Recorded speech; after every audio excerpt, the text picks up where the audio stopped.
Color is something you can't own, right? Well, what if I told you that one company has essentially monopolized the way we think about color? Some people might even say they own color, but what does that really mean? Is that even possible? This is the story of Pantone. Let me explain. Pantone's journey began in the 1950s as a humble commercial printing company in New Jersey, but things took a turn when an employee named Lawrence Herbert saw a glaring issue with the industry. Designers and printers couldn't communicate about color effectively. Communicating about color might seem straightforward. After all, a color is just a color, right? However, anyone who has worked with color knows that it's far from simple. What one person perceives as a vibrant orange, another might see as tangerine. Factors such as lighting, surrounding colors, and even individual differences in vision can drastically alter how a color is perceived. This makes verbal descriptions of color highly unreliable. Phrases like sky blue or apple green are evocative but imprecise. Without a standardized system, two people discussing the same color might be envisioning entirely different hues. Before the advent of digital tools, the most reliable way to communicate color was through physical samples. A designer might send a fabric or a printed proof to a manufacturer to ensure the color was just right. However, this method is far from perfect. Physical samples are subject to environmental conditions. Colors can fade over time, especially if exposed to light or varying temperatures. A fabric that looks pristine today might appear washed out a few weeks later, leading to discrepancies when it reaches the manufacturer. Transporting these samples also poses a challenge. Shipping times can delay projects, and there's always the risk that the sample could get damaged or lost. Even if the sample arrives intact, there is no guarantee that the recipient will view it under the same lighting conditions as the sender, leading to potential misinterpretations.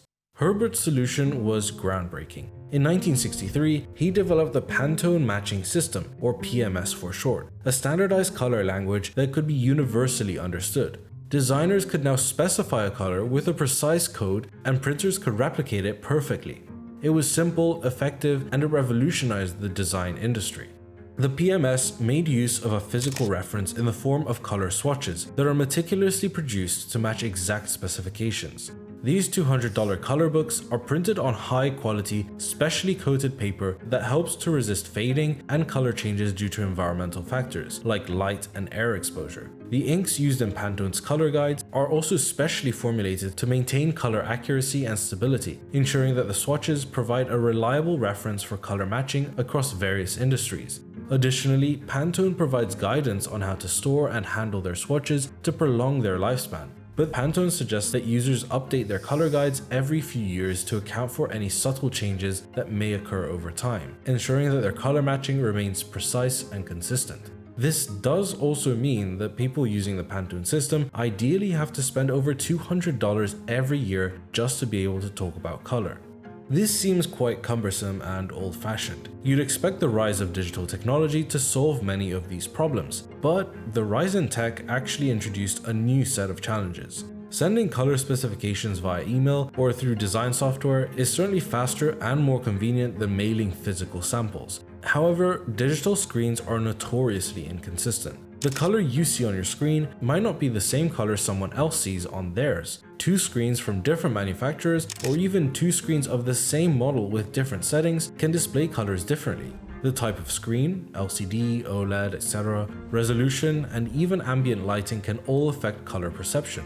Even when digital files are used, the color profiles embedded within those files can complicate things. You might think that using RGB and CMYK as a way to describe a color is foolproof, but you can run into problems when converting colors from RGB to CMYK.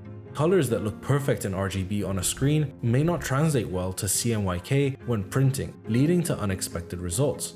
Pantone offered a solution to these digital issues as well, including color libraries integrated into design software. These libraries ensured that colors viewed on screen correspond accurately to the physical standards set by Pantone. Pantone developed their own conversion tools and guidelines to bridge the gap between physical and digital colors. This process involves complex algorithms that account for differences in how colors are displayed on screens versus how they appear in print or physical products. This means that when a designer specifies Pantone 637C, for instance, they're referencing a specific shade of blue that a printer anywhere in the world can replicate precisely, regardless of subjective perception or screen calibration. But why is this so important? Who cares if there's a slight difference in hues? In industries where brand identity is crucial, consistency in color is not just a matter of aesthetics. It's a business necessity. Think about globally recognized brands like Coca-Cola or Tiffany & Co. The distinct red of Coca-Cola and the signature light blue of Tiffany are integral to their brand identities. Any deviation from these colors could dilute their brand recognition and impact customer trust. Pantone ensures that these iconic colors remain consistent. So how did a system of color swatches evolve into a cultural powerhouse? The answer lies in Pantone's clever branding and marketing. In the early 2000s, Pantone introduced a bold new initiative, the color of the year. Each year, a panel of experts selects a single color they predict will dominate the design world. Think of it as the Oscars of color. But this annual announcement isn't just about trends. It's a strategic move that places Pantone at the center of global conversations about design. Take, for instance, Very Perry in 2022 or Viva Magenta in 2023. These colors weren't just popular because they were aesthetically pleasing. They were everywhere because Pantone said they would be. Fashion brands, interior designers, and even tech companies like Apple often incorporate these colors into their products. But Pantone's grip on the color world isn't limited to its yearly predictions. The company has expanded its offerings with massive color libraries that designers across industries rely on. Currently, Pantone's catalog includes 3,026 solid colors, each with a unique name and code. Yet Pantone's dominance raises a provocative question. Can one company really own color?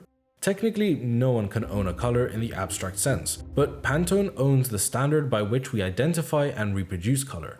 This distinction gives them tremendous power. Want to use Pantone colors in your design software? You'll need to pay for access. Adobe had been paying Pantone for the rights to use the Pantone system in its software, but when their deal with Pantone ended in 2022, Pantone moved their color libraries behind a paywall and required Adobe users to pay $15 per month for the Pantone system. This, of course, sparked controversy among designers who suddenly found themselves locked out of the very colors they'd been using for years. Pantone's influence extends beyond traditional design fields. The company has even created its own lifestyle brand with products like mugs and notebooks. These items, featuring signature Pantone colors, appeal to a broader audience that wants to align themselves with Pantone's design-savvy image. It's a clever move that solidifies Pantone's cultural presence beyond the professional design community. But is Pantone's control over color a good thing? On one hand, they have made it easier for creatives to achieve consistency in their work. On the other, they've centralized power in a way that can feel restrictive. So why should you care about Pantone? Because color isn't just a visual experience. It's a language that speaks to our emotions, influences our decisions, and shapes the world around us.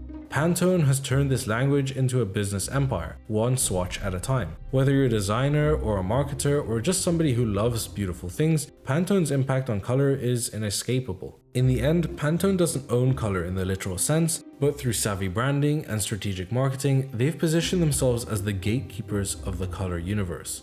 And as long as color matters, and it always will, Pantone will be there, defining, shaping, and yes, owning the way we see the world. So the next time you admire a perfectly matched shade or hear about the color of the year, behind that hue is a company that turned color into a global language and made it their business to speak it fluently.